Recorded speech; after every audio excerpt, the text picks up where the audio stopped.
This is Power Hour with Gabriella Power. Hello and welcome to Power Hour Deep Dive. I'm Gabriella Power. Thank you for joining us. Joining us in the studio is the one and only Ben Fordham, the king of radio, host of 2GB, proud Australian. Great to have you here. Can I just say congratulations to the Power Hour. Thank you. 24 as it's about to be known. This is exactly why I brought you in. Still Sky News 24, but we you. want to make sure everyone knows around the world, around Australia, around the United States, News 24 is coming. It is. No longer Sky News Australia. Mm-hmm. And obviously you've had a big impact in America already, and it's great to have so many people watching in the States. But this is going to be a brand new chapter for Sky News Australia. We've got to stop saying Sky News Australia. That's going to be the challenge. News 24. 24, it's happening. No, it's really exciting. And I think we're dropping Australia, obviously, and that gives us a bit more power. We're dropping We're Australia. not dropping Australia, but we're dropping Australians all that. We're going to go global. We are already doing that, obviously, with digital, but we're going to dominate even more around the world. But the reason I've come in today is they've actually given me a hammer and a screwdriver. I'm taking all the Sky News Australia signage down and I'm putting up the News 24. But I thought while I'm here doing a little bit of handyman work on the trade and on the tools, I thought I'd just drop by and say hello. I'm so proud of you and what you've done. Thank you. I know you're asking the questions, but you do realise I'm not used to that. Yes. I'm used to asking the questions and I won't do it today. I will sit back. But I just need to say straight away, I'm so proud of you and what you've done, because people watching may not know, they probably don't, but your media career kind of started with me on radio. I don't know whether it started, but I certainly claim you. And work experience, which for those who don't understand, unpaid work. You got to be committed to do that. Mm-hmm. And then you landed a job at 2GB Radio, then off to Sky News. Great story of how you got your job on Sky News. You sat next to the right person on the right flight. And then they called me halfway to the destination and they said, "Do you know this Gabriella Power?" And I said, "Yeah." And they said, "She's very impressive. We want to give her a job." So I think by the time you landed at the next destination, you had a job offer. So to see what you've done ever since has just been amazing. I'm so proud of you. Thank you. No, I'll never forget that moment, because I landed in San Francisco and then you called me and said, "I heard you just made a great impression on the plane. Like, I'm giving you my blessing. Off you go." But you worked at Sky News Australia back in the day. I worked at Sky News Australia when Sky News Australia was born. So I was offered a job by a gentleman called Tony Ritchie. It was one of those job interviews where I'd been offered a chance. I was working in radio at the time, and I'd been offered a chance to work at some of the commercial networks in Australia, free to air. And then Tony Ritchie called and said, "Why don't you come to Sky?" And he gave me the best sell of all time. He said during this coffee, he said, "Look, we're a brand new news organisation. Not many people are watching." That was back in the day. They'd only been open, I think, for a matter of months. He said, "So look, you're going to make lots of mistakes. You've never done TV before. Come and make them here, because there aren't too many people watching, and then the major networks will snap you up." And within a year, I then had offers from others because they'd seen me on Sky, soon to be News 24. Yes. And that's what started it for me. It gave me a chance to sit in a studio for the first time and read live news. Yeah. And to deal with breaking news as it happens. I can remember one night we got a big yacht race in Australia called the Sydney to Hobart, and there was a terrible, terrible year where people died and there were emergencies and all sorts of other catastrophes. And I was sitting there like this going, "Oh my gosh, this is my time now. I've got to be able to handle this." And it gave me a real appreciation of breaking news, keeping a cool head, giving people the information. And obviously I'm a viewer as well, because I'm always tuned into soon to be News 24, watching what's going on. You do a great job here. And now you're back here, and we're not dropping Australia, of course, dropping the name Australia from the brand. But one of the reasons I wanted to have you on the program is because you are such a proud Australian. And I want to get your thoughts on where you think Australia is at the moment. You're, of course, always speaking to politicians, ordinary Australians every single day on your radio program. Is Australia in a bit of pain at the moment? I think Australia's stressed. I think that particularly Sydney, Australia, where I live, ever since October 7, so 2 years plus now, there has been a rather dark cloud hanging over Sydney. And one of the reasons is because even though we're a long way away from Gaza, but we've got people living in Sydney. We're a very multicultural, multi-faith society. So we've got Jewish people living in Sydney. We've got Palestinian Islamic people living in Sydney. We've got people originally from Israel, people originally from Palestine. And that's been a really difficult thing to navigate, because after the horrors of October 7, to then see within 24 hours protests against the Jewish community on the steps of the Opera House, that is when the trouble started in Sydney. Horrific. And it pretty much hasn't stopped since. We had 2 years of it, and then to have the Bondi Beach terror attack, where 2 people inspired by Islamic State drove up in a car to our most popular beach, a beach that's been featured on TV shows and movies around the world. And they got out of the car, allegedly. We have to say that because one of them is still alive and one of them is going to be before the courts. We don't have to say it about the other one. The father of the 2 got out and shot and killed people in cold blood. We can say that without legal fears. We have to use the word allegedly in relation to the son, but the son got out of the car and started allegedly opening fire and hunting down Jews on Bondi Beach. And I think the 2+ years in between were really stressful. Then that was just so chaotic and tragic. And, you know, I've got 3 young kids. And I can remember a week after, my daughter Pearl, who's only 9, she said to me, I want to go to Bondi. And I said, okay, when do you want to go? She said, I want to go tomorrow morning. So it was 1 week on. And I said to her, you sure? She said, yes. I was trying to say, you sure you're ready for that? Because it's confronting, right? You've got all of those piles of flowers and teddy bears and notes and cards. And I was really inspired by her, the fact that she said she wanted to go there. She wanted to read all of the letters that people had left behind. We spoke to police officers. We spoke to surf lifesavers, who are the guys and girls who protect our beaches and look after people. Usually when people aren't used to swimming, a lot of people come in from other parts of the world where they're not born in the ocean and in the surf like we are in Australia. Usually those surf lifesavers have got a very important job of saving people when they're in trouble in the ocean. On this day, they were instead running towards alleged terrorists with guns, hunting down people because they're Jewish. And there are other people who aren't Jewish who were caught up in the gunfire as well, people who lost their lives. And the documentary that went to air on Sky News just recently by Shari Markson, I think was one of the most incredible pieces of journalism I've seen. And the thread that really stood out for me was people sacrificing their own lives, because as much as we say, I'd do that, you don't know until it happens. And there were people, you know, the other common thread, there were parents who were throwing themselves on children. Yeah. And there was a young girl who's 14. She doesn't have her own children, but she saw a mother slump carrying 2 little children. So she ran over and grabbed those children and she just screamed over the loud gunfire constantly, I love you, I love you, I love you, because that's all she could think of saying to these poor kids, and trying to reassure them that they were going to be okay. Of course, they're worried about their mum and their dad. I mean, it was just, and look, I know that people in other parts of the world who are watching this might be more accustomed to some of the gun violence that we saw on that day in Bondi Beach, but we're not used to it here. No, it was so horrific, and we're only 3 months on from that attack. Of course, as you say, one of the threads was the bravery that was shown, the resilience of the Australian spirit really coming together, doing what they could. It was extraordinary, and we should be so proud of that. The other thread, though, was that a lot of the warnings were ignored.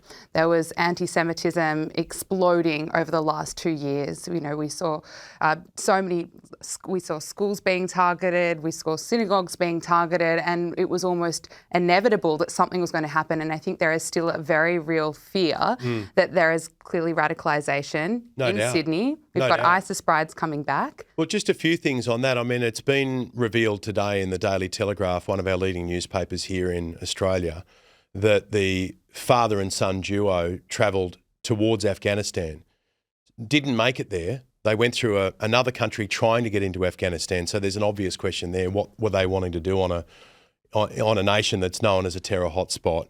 But the anti-Semitism crisis that's been unfolding for more than 2 years, there's a saying that we use in Australia, which I'm sure we've pinched from America because it's an NFL reference, but it's a Monday quarterback. And it's like the idea of everyone's an expert on Monday after the weekend of football, where they say, oh, no, this is what I would have done. This is how I would have secured the touchdown. Everyone can be a Monday morning quarterback of saying, this is how I would have performed, when really you weren't on the field. There's no Monday morning quarterbacking going on here. It's not like the politicians in Australia can say, oh, well, we didn't know, nobody told us. You were literally told in writing. Again and again. Our Prime Minister, Anthony Albanese, was told in writing, including from some people who died at Bondi. I can't. It's so horrific. To say, this is a crisis. It's not being treated seriously. Something awful is about to happen. And it happened. So for the Prime Minister, Anthony Albanese, there's no defending it. It's in black and white. It's in writing. On many other stories and situations, you can say, well, look, I wasn't made aware. I wasn't fully briefed by the department. I had a bit of an idea of what might happen, but there's no way of guessing these things. On this one, nobody told him what date it was going to happen. Nobody told him the address of where it was going to happen, but he was told something like this is going to happen. So he was no doubt booed and heckled, and rightfully so, I think, in the days after that attack. We've just had Bondi. A lot of Australians are expressing that they want immigration levels cut. A lot of young people are struggling to buy homes, to start families. Our birth rate here is declining. Where do you see the future of Australia going? We've also got Pauline Hansen surging ahead in the polls, and I think that's very interesting. I want your thoughts on that too. You're overestimating my memory because you've just raised 5 issues. So I'm like, okay, which one am I sorry, gonna do Pauline here? Hansen, future of Australia. No, I'll get it all. But yeah, well, look, a few things. First of all, the birth rate is no good. So look, everyone can solve that right now. The single people out there or the married people without children, after the power hour's over, go and make some babies because we do want some more babies born in Australia. Do you know it's now about 4 to 1? It's about 4 people arriving in Australia as new Australians from overseas compared to the 1 baby that's born here. I heard that on your radio program. You know, and it's like 20 years ago it was the other way around. And we love the fact that people choose this country. And some of our most successful Australians, some of our hardest working Australians have come from another part of the world. I know a guy called Biagio Signorelli, who's no longer with us, but he came from Europe 50 years ago and he turned up in the middle of Sydney Harbour on one of these boats where you pay the smallest amount of money possible to turn up and get a new life in Australia. His family now owns a business called Daltone House, which is one of our big events companies in Australia. If you're putting on a wedding or a function or a corporate shindig, you do it at Daltone House.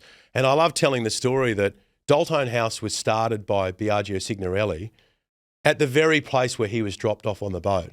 And that goes to show that people who turn up here with the right attitude and people who want to work hard, they can literally achieve anything. We're not a racist nation, and you'll see proof of that everywhere just by looking at the people who've risen to become spectacular contributors to our country, including a lot of our parliamentarians who weren't born here. We don't care where you came from. We just care what you believe in. And if you believe in Australia, the rest of it doesn't matter. And we have, over recent years, since the coronavirus lockdowns, imported way too many people. Now, there was a reason for that because in Australia, we stopped everyone from coming during the virus. We were trying to treat ourselves as the island nation, which we are, and we thought maybe we can keep it out of the country for as long as possible. Was that a mistake?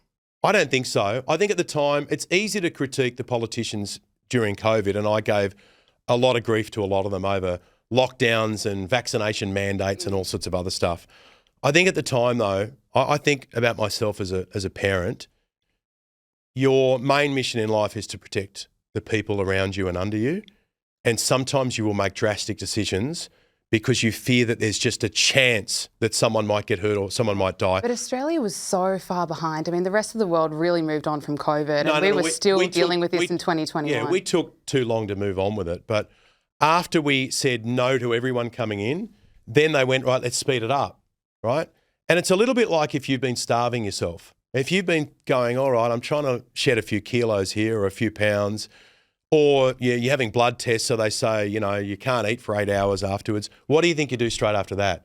You eat more than you should, and then you all of a sudden feel full. Well, that's the story of Australia at the moment as far as migration's concerned. And we're still feeling the consequences. Like I speak to Victorian business owners quite regularly. They're still feeling it from being shut down for so long. There's nothing wrong with saying to people, including the migrants who are going to come here in 2026 and 2027, hey, we don't want you coming to a country that's overflowing with people, where your child isn't going to be able to get into a school, where you're not going to be able to get into a hospital, where the roads are clogged and you can't get a good start. For the existing Australians and the new Australians, we want it to be comfortable enough so we've all got room to move. And the thing that people love about Australia is the space that we've got. there's a big part in the middle of the country that no one wants to live in because it's dirt and it's too hot. We all want to live on the coast. So naturally, on those coastal fringes, particularly in Sydney, everyone wants to live here, which is why we've tried different things in saying, look, if you're going to come to Australia, we're going to send you out into the bush first. That hasn't really worked because there you don't have the services and the jobs available that we've got in Sydney. There's nothing racist or discriminatory about saying we just want to have a look at our numbers. We do it and for also everything. values, especially after Bondi. We've got to make sure that people are coming in adhere to the same values that we have here in Australia. How do you test that though? Well, I think people make it pretty clear if they hate Australia. I think some of those people holding up ISIS flags on the Sydney Harbour Bridge, they probably hate Australia. Here's the thing, people who are burning the Australian flag, it's a good indication that you probably hate the country. They're already here. Yeah, I know, and that's what's quite scary. So the values test or the Australian values test, and don't get me wrong, I love the spirit of it, but there's a heap of people who are already here who don't share our values. And that's why you pretty much need to be a strong policeman of standards and values and behaviour. And also on people coming in. You look at what's happening in the States at the moment with people trying to get into America, and then you sit down in a passport office somewhere and they say, let me just have a look here, Ms. Power, at your social media posts over the last few years. Can you explain to me why you posted this? Why did you post that? I think I'll have no problems. You'll have no problems, but that's happening right now. And I think it's fair enough. So there are people in Australia who celebrated the death of Charlie Kirk. They thought that was a great thing. They've called for Donald Trump to be shot. Why should they be allowed into America? I've got to tell you, on the morning that Charlie Kirk was killed, because it happened in the morning our time, yeah. My radio show starts at 5:30 a.m, bit of a rude time of the morning, and it was around about 5 a.m. our time. And I'm watching some of the US networks and channel flicking around what was happening. And it was like it wasn't real. You know, in an age of AI, if I saw it online somewhere, I'd go, AI. But hang on, I'm watching this on Sky News. I'm watching this on the major networks.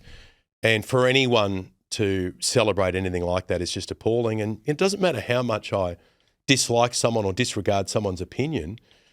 I mean, anyone.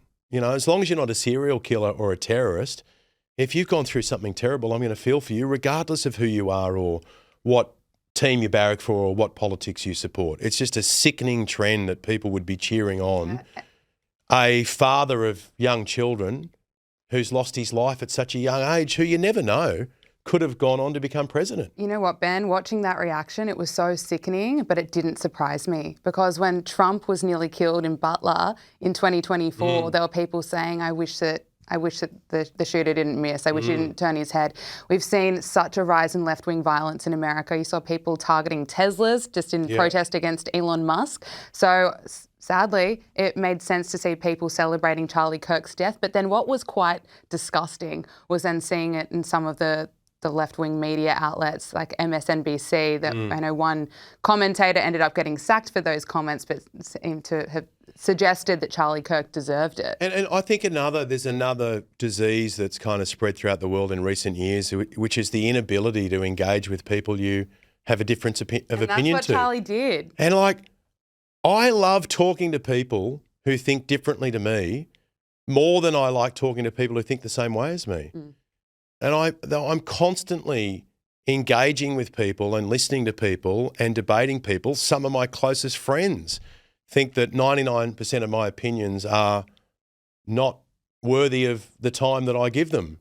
That's another way of saying a word that I was about to say that I won't say on your very dignified show. But I just think we've got to get back to the good old days of being able to sit down over a table together at Christmas time or at Thanksgiving or whatever it might be, and to be able to be honest about how we're feeling about things and listen to each other and not go screaming and shouting. What about the number of people in the States who went, oh, we can't do Thanksgiving anymore? I know. They boycott it. Because they're going, I can't trust myself sitting across a table with my mother or my father or my brother or my sister or my cousin or my aunt or my uncle. Because of politics. Because of politics. Yeah. And look, I know there are extremes on both sides, but it tends to be more of a left-wing view that if you mention Donald Trump, then people get seriously triggered. I want to ask you about the President of the United States. He's, of course, delivered his State of the Union address earlier this week, and it became pretty fiery, well, really between the Democrats. And I thought what Trump did so brilliantly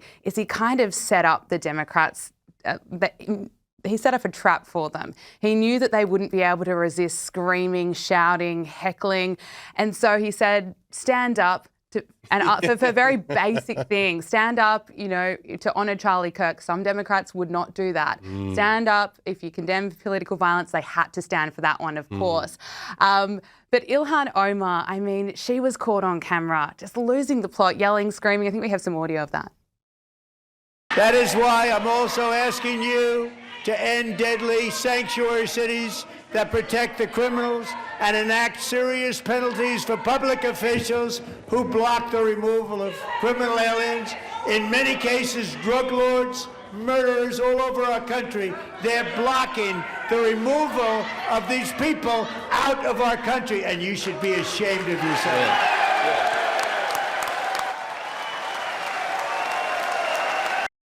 He knows, even then at the end, he knew, well, hang on a moment, the camera's on her. And this is something that Donald Trump understands better than most. And I've spoken to one of his producers who worked on The Apprentice with him, Eden Gahar, an Aussie guy. He said, mate, this guy turned up on time every time.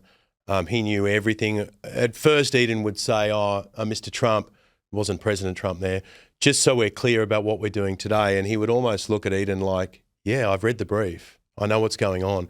But what I found interesting there too about some of the Democrat reactions there to the State of the Union is that when they're talking about ICE and these ICE raids and they're talking about how people have died, and they have, and that's tragic. We don't like to see anyone who loses their life. But can we not pretend that this was some folly involving ICE agents just going around and saying, you know what, it's a Wednesday, why don't we go and kill people? There's a problem of gigantic proportions in the United States with illegal arrivals, as we'd call them, illegal aliens, as the president calls them. We had this problem in Australia, but instead of coming by foot, they were coming by boat. And it became such a big problem that these little rickety boats were breaking apart in the middle of the ocean and people were drowning and dying at sea, including women and children. At one stage, we've got this island called Christmas Island in Australia, off Western Australia. There are locals living on that island. They watched them die in front of them because the boat was being smashed up against the rocks. They could look into the eyes of the women who were screaming at them saying, save us, and there was nothing to save them with. It's called tough love. And when you don't control who comes in, when you don't put those checks and balances in place, a number of things can happen. The people themselves who are trying to get in can die, in our case in Australia, because we're surrounded by water. In the case of the United States, yes, that can happen too, in some cases coming over the border, but also when you're not checking who people are, and some of them are wanted in their own country, and then they come into your country and they start committing crimes and hurting people and harming people. And that's what was happening. Like, who's not going to do something about that? If you're not going to do something about that, you're not worthy of being the president. Yeah. You've got to just make an admission to yourself that this is not a job suited to me. And don't get me wrong, that involves a lot of people. I look at people who become prime ministers and presidents and I go, there's a lot of grief that comes with that job. But you have to be willing to say borders matter. And as people have said before, and I love the line, if borders don't matter, then remove your front door. And get rid of the locks on your car. Yeah, it's just like watching Billie Eilish getting trolled for her speech at the award ceremony saying there's no illegals on stolen land, and then all of a sudden there are reporters knocking on the door saying, sounds great. Let me in. Let me in. I'm going to have a drink at your house. No, look, it's one of the reasons that Trump was elected is because people care about their country, they care about borders, they care about immigration, they want illegals to be sent home. And of course, it's been ugly to watch sometimes. It's obviously absolutely tragic that two people died. But you also have Democrats saying abolish ICE, saying that these ICE agents are Nazis, and that kind of stirs up a lot of hatred and a lot of extremism as well. Don't be surprised. They're the same people who didn't want police. They're the same people well before ICE. They're the same people group, defund the police, who said defund the police because BLM was going around smashing up cars, burning buildings, including businesses owned by African Americans, looting and torching and pillaging. It's so extreme. Don't be shocked. Okay. Because they're the same people who don't want the police, they're the same people who don't want ICE, and they're the same people who would call 911 when they're in trouble. Absolutely. And for any of their family members that got into trouble, who do they call? The police. So Donald Trump, what's your assessment? He's been back for over a year now, his second term. Can you give him a scorecard? Trying to decipher Donald Trump's strategy for me is like trying to solve a Rubik's Cube. And I've never solved one. I just don't have that part of my brain that works too efficiently on the Rubik's Cube. He is so unpredictable, and that's what makes him a genius. So I think that's what confuses his enemies so much, is that he's hard to pick, he's hard to track. When he says one thing, he might be meaning another. Usually the first statement he makes is never going to be the last position he arrives at. Now, that might be frustrating for people. And some people might say he keeps changing his mind, or he's telling lies, or he's doing whatever. It's a magic trick to confuse your opposition. And I think that's where he's done well. On the economy, I'd say, and he spoke glowingly about the state of the US economy, a little bit like our Prime Minister speaks glowingly about the state of the Australian economy. Sure. There's a big disconnect between those figures that are on the spreadsheets that they're looking at in Washington, DC or in Canberra in Australia, and what people are going through in their daily lives. The thing that I overwhelmingly hear from my radio listeners is they can't afford anything. Yeah. What they used to do, they can't afford to do anymore. What they used to plan for, they can't plan for anymore. I know, even, for example, and you'd know this because you used to work with me, I've always tried to encourage the producers who work with me who are younger than me to get into the property market, to go, are you saving any money? And if you're getting a pay rise, are you going to put this towards a deposit? I've stopped saying that now. Really? Because it's unrealistic. Now, what I do say now is, if you're at an auction and you're trying to buy a place and it goes a little bit higher than you've got, I'll always cover the gap. I'll chip in and you can pay me back whenever it's time. Perfect. I'm going to give you a call very Yeah, soon. you can do that. But what I don't say anymore is, what are you doing? How are you saving?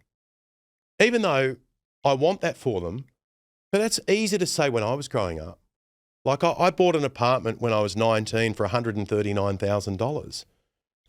I can't say those types of things to the young people who are working for me now, which is why mums and dads are helping out their children, grandparents are helping out their grandchildren, bosses are saying, hey, if it's the difference between being successful at an auction or being unsuccessful, if you love that property and if it's another 50 grand or 60 grand or whatever, I'll come in. That's what it's got to. And that's what I'd say about the State of the Union, I suppose. I mean, what else is he going to say? He's not going to stand up there and go, look, the economy's going down the gurgler. He's going to talk about how great the economy is. He's going to talk about the fact that America's back. I've got to say, having watched a few State of the Unions now, and it's always been jarring for me, this is not a Trump thing, it's for all of them, Australians do find it a little bit hard to understand the constant rounds of applause during a State of the Union. For the benefit of our American viewers, and I know that this is an integral part of the US democracy, but in Australia, a political leader would need to rescue a baby from a burning building, plus the baby's mother, grandmother and great-grandmother, before anyone would give them a round of applause. So, but that's part of the tradition of the State of the Union. And it's not just State of the Union, because when I see Donald Trump enter stadiums, you just hear the chants of USA, USA. I mean, he's a rock star over there. And he makes, I would argue, the State of the Union so much more entertaining. I mean, he absolutely knows how to make it theatrical, no doubt. make it entertaining. Oh, the theatre, which is why a lot of the things he says are aimed at getting attention. And attention is currency. It is, yeah. If you can't get people to pay attention to what you're saying, they're not going to get the chance to hear what you're saying. That's what Trump does. I've got a great Trump story, if I can share it with you. Absolutely. That no one watching would have heard before. Many years ago, a guy in Australia had a dream of bringing Donald Trump down under for a speaking tour. And this is when he'd just done the book, I think, The Art of the Deal. Mm-hmm. And so this guy read the book and he went, I've got to get this guy to Australia. I've got to bring him here. So he contacts Donald Trump's office and says, what would it take to get you to Australia? And a figure was given to him. It was about $1 million at the time to get him here. And so this guy went, okay, and he's paid the money to get Donald Trump to come to Australia. Only one problem.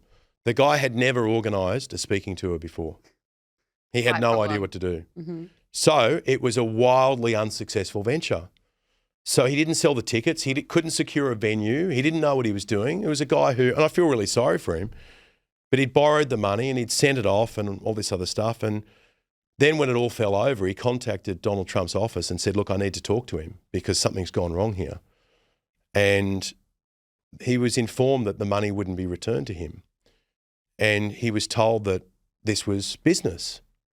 And a reporter called James Thomas who was then working for Channel 7 in Australia, he had Donald Trump's phone number. These are the days when you could get Donald Trump's phone number and he'd talk to just about anyone. Yeah. And he called him and he said, "This is James Thomas from Channel 7 Australia. I've been talking to Mr. Such and Such and you took his deposit." He said, no, he gave me his deposit. He gave me the deposit. He paid me the deposit to secure my time to plan a trip down under. And I put a lot of planning into this thing and it's not my fault that it's not going ahead. And he said, why won't you just give him the money back? Because you've got millions of dollars and he's got none. And he said, what I'm giving him is a very important lesson in life. And that is, don't go paying a deposit to someone before you know that you've got the event booked. Well, there you go. Now, that's harsh. Great lesson. Right? But harsh, but he's a leader and, I think he deserves a lot of the success you don't get to where has. he's got without making a few tough decisions along the way. Just on that, I know that there was someone trying to test the waters to see if there'd be any interest bringing out Joe Biden to Australia, and the answer was no. Or maybe if we brought out Joe Biden, it would be more of a, is it a freak show, clown show? Is he really there? Yeah. What's happening? But Kamala Harris says that she's considering running again. No, she's she not. Is. We've even got the video She's to prove it. not. And here we go. Here's Kamala. Will you run again? I haven't decided. You're still thinking about it. I might. Mm-hmm. Yeah. That's what I've been saying. That's what I closed the book and I'm like, oh, she wants to. She's just thinking about it. If that was my impression. I don't know if that's what you intended, but that was my impression. No, the book is about a specific period in time. There was no agenda beyond what we've discussed already, which is just sharing with people, the reality of the experience and hope. Ben, she was I'm also out. asked. I'm out. I'm done. That was great. Thank you. You are required to come back. Otherwise, we've got more Kamala Harris clips just to torture Are you with. you for real? Yeah, but of course she thinks that because No, she's got she people doesn't. around her saying you were so close, run again. She's got that book about why she lost. She was asked why she lost, and her answer after all this time, all this reflection is a lot of disinformation.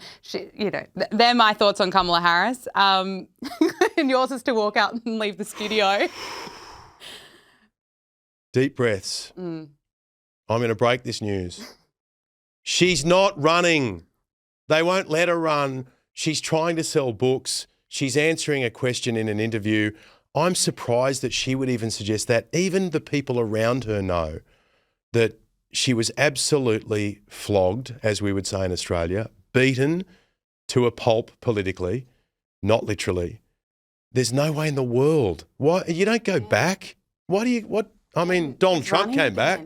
It just doesn't make any sense. No, she's got people around her saying run again. She's revamped her social media, so she's trying. She's now on circuits. It's not the first time she's kind of said, oh, I might. She's got people around Wasn't she her. just here recently? She was here recently at a real estate conference. I don't know what Kamala Harris has to offer about real estate. Maybe Donald Trump actually would have been a better person for that. But who else do they have, Ben? Because they've got Gavin Newsom, who's also just published a book. Yeah. He's got his podcast. They've got AOC, who made a fool of herself in Munich. Yeah. Didn't know where Venezuela is. So they're kind of the key options at the moment. Well, one of the great problems we've got in Australia is the same problem that you've got in the States. Now, Donald Trump would say it's not a problem, but you need an effective opposition for the country to function at its best, to put people under pressure. We know it. We see it in a game of tennis, right? When you've got two of the best in the world going head to head, they both lift. You get a better outcome when you've got a healthy, strong competition. If that's the best they put up, and we've had the same thing here. We've got a left-wing Prime Minister who's on, say, the Democrat side of politics for those watching in the United States, and the Conservative side of politics in Australia has just eaten itself alive over recent times, where they're stabbing each other in the back, bringing down leaders, can't work out their policies, don't know who they are. We even had a Liberal leader who was our opposition leader, the woman who wanted to become Prime Minister, Susan Lee, who, when she got the job, the first thing she did is she went on a listening tour. Now, a listening tour is like going to the real estate conference if you're Kamala Harris. It's not going to help you. And don't get me wrong, I don't mind a listening tour, but it's got to be measured in days. She went on one for 6 months. It'd be different if you said, look, I'm going to spend the next week crisscrossing the country. I just want to talk to some of my colleagues. and then I'm going to come out so that you're not making a captain's call on every policy. I get that but I said to her, I said, what are you doing? I said, you can't do this. This can't go for weeks.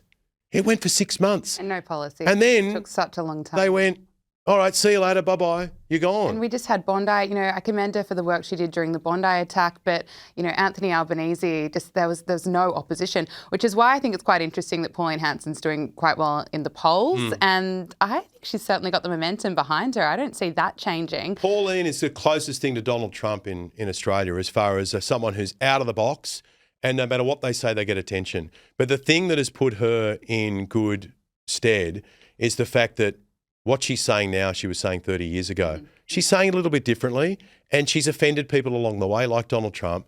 But people want that consistency. You imagine if you came in to host the Power Hour and you got in here and you went, what should we do? I need to do some market research. I need to find out what people want to watch. I need to test the water on. No, you can't, because all of a sudden they go, mate, your studio time's gone. I'll get someone else in here who knows what they're doing. There's nothing wrong with collaborating with people and going, what do you reckon? Should I start with this or should I start with that? But if your whole day is based around, I don't know what I'm doing and I've got to find out what I'm going to do, you're dead in the water. Yeah, absolutely. Well, I was at Mar-a-Lago a few months ago, and I won't say who said it. Let me just drop. But are you dropping names? No, but the reason pick them up? absolutely, I'm doing that. No, but the reason I say that is How because is it was I didn't get to hang out with Barron, unfortunately. Really? I'll let you know. You two Very would tall. make a great couple. Are you trying to set me up again? Yeah. He doesn't have the right last name. I mean, Trump's a very good last name, but the last person you tried Gabriella to set me up Trump. with I had if to you do could Power. send some feedback through to the Power Hour, is it just me or would Gabriella Power and Barron Trump? Mate, that'd be, please. Well, you set up my mum, so maybe it's only time that you set me up I did set with your mum up someone. once upon a time. That one didn't go The good. reason I bring this up is because it was just a few weeks after Bondi, and a lot of people that I was speaking with at Mar-a-Lago were saying, wow, your Prime Minister sucks. They were saying a lot worse about Anthony Albanese, and they were saying, Pauline Hansen, she's on the money. And they were saying that At at Mar-a-Lago. Anyway, I think it's very interesting. I know you had Angus Taylor, the new leader of the Liberal Party, on your show today. I was listening. Obviously, the Liberal Party has been in some trouble for quite some time. I think it's going to take a long time to kind of earn the trust back of voters. How do you see the future of the Liberal Party? Well, he's the best hope at the moment. I've never thought that Angus Taylor was overly charismatic in the Donald Trump, Pauline Hansen kind of vein, and I'm sorry, but in 2026, it's got to be part of the ingredients. So he's going to have to find a little bit of energy and a bit of spark. And I've seen a little bit of that over the last couple of weeks. I'd like to see more, but that's the seasoning on the meal. The main meal is policy, and I think he's got his head right there. You mentioned the ISIS brides before, these Islamic State cheerleaders who followed their husbands to Syria and were cheering them on when these guys were chopping off heads and burning people alive, and now all of a sudden they go, oh, sorry, we want to come back to Australia. He's saying very clearly, no, don't come. On net zero, on immigration, I think he's making all the right noises. We'll just need to see him in the moment, because I think anyone can be good when they've got time to plan what they're going to say. It's those moments when something happens and you're in the middle of that argument in Parliament where you're staring across face to face with your rival. That's what I want to see. And it's interesting that Anthony Albanese, our Prime Minister, he's misread the mood of the nation now twice, big time. Once when it was suggested that we would have a special body being the voice to Parliament just for Indigenous people to decide on policy. He put it to a public vote. I went and saw him before that public vote, well before it happened, and I begged him to stop it from happening. I said, this is going to be a disaster. I've got Indigenous friends. You've got Indigenous friends. They're going to wake up the next day and this is going to be a devastating loss for them and for you. He wouldn't listen. And he misread the mood on anti-Semitism in the lead up to Bondi. But in the parliamentary building, there's none better than him. He is such a street fighter and such a strategist at being able to, because he knows nothing else. He hasn't been out there running a business. He hasn't been out there building his own wealth. He's been in politics and in the office of politicians for his whole life. So he understands that better than anyone. He's got this saying where he says to his team, he says, where they build roads, we build cul-de-sacs, which are dead ends.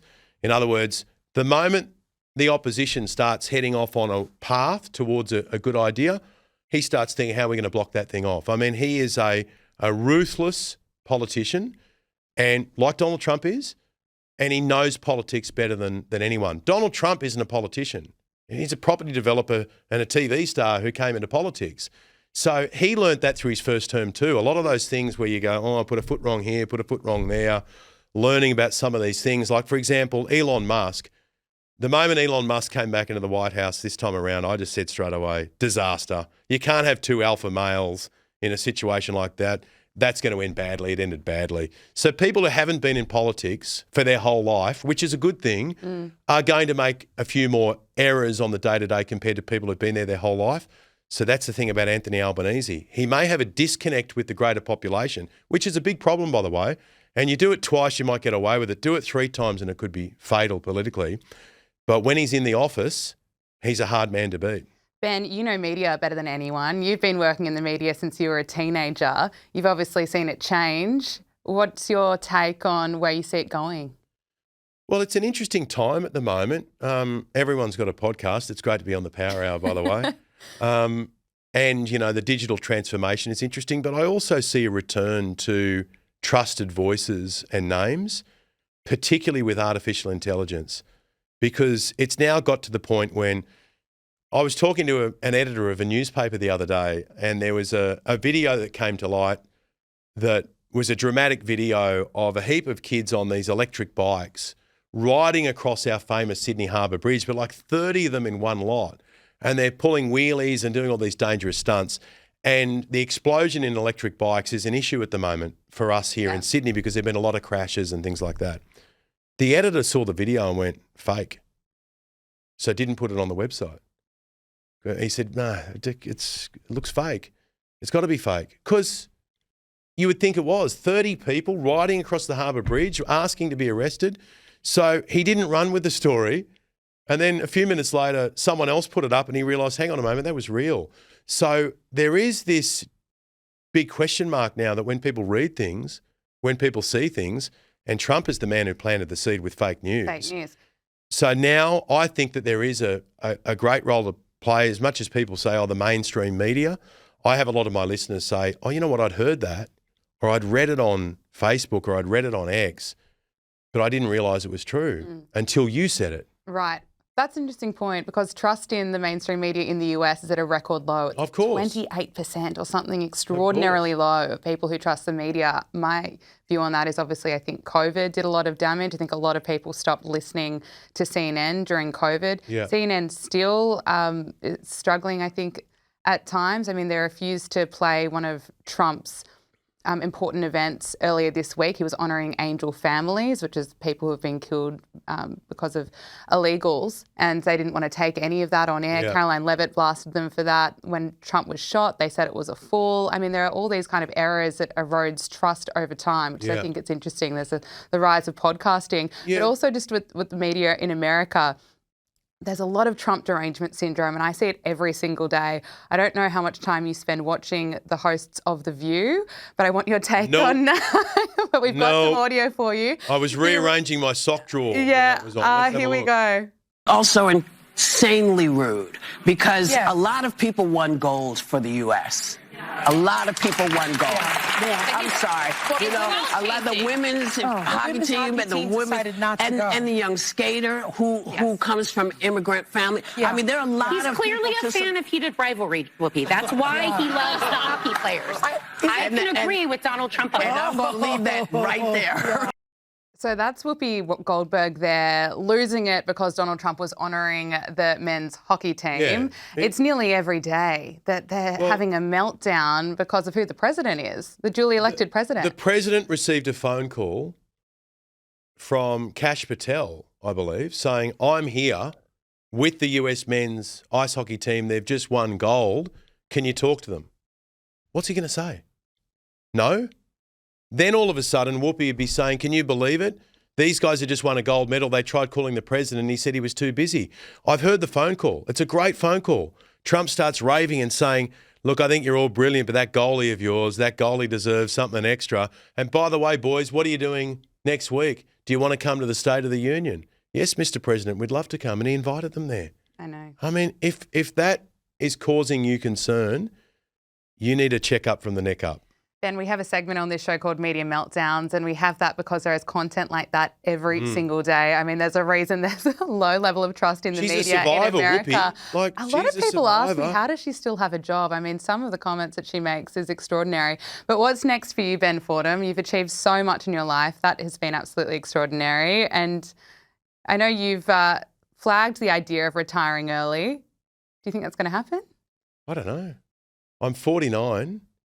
And I turned 50 at the end of this year. I know that's hard to believe because I look so young, Gabriella. Thank you very much for saying that.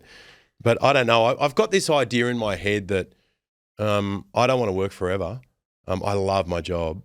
I think it was Walter Cronkite who was asked after he ended his job in the United States, someone said to him, when did you start missing it? And he said, about 1 hour after I signed off. And I'd miss it like hell if I wasn't doing this, but I'd never stop doing it altogether. But my current job involves me waking up at 3 o'clock in the morning, and I've done it for 6 years now. And I've got the #1 radio show in this city. So I feel like I've proven myself. If I wasn't #1, I wouldn't be going anywhere because I wouldn't give up until I was #1. Where does the drive come from? Wanting money to pay bills. Yeah. I say to my kids, you know, we moved into a house a few years ago with a swimming pool. And I remember a few times we're out in the pool with the kids and I say to them, and this might be a bit weird, but I go, where do we get this swimming pool from? And they go, and I said, we got it because Mum wakes up at 3 o'clock in the morning, as she was at the time. My wife, Jodie Spears, she was a newsreader at the time, reading the news early in the morning. She's now studying to be a lawyer. And Dad wakes up at 3 o'clock in the morning. That's where it comes from. And I've got no qualms in saying that to the children. When we're on a holiday, I go, how did we get to go on this holiday? Oh, because someone told you about Hawaii. No. Because Mum wakes up at 3 o'clock in the morning, Dad wakes up at 3 o'clock in the morning. We work our backsides off, and that's where the money comes from, and the money pays for the holiday. So there have been times too when I've gone out to work and the kids are like, we don't want you to go to work. You know, this isn't when I'm doing my morning job because they're fast asleep, but just say I've got another project on the go, I'm going to do something. And they go, don't go, because they love me and they don't want me to go. I say to them, I said, you know how you love those donuts? Do you know where they come from? Me going to work.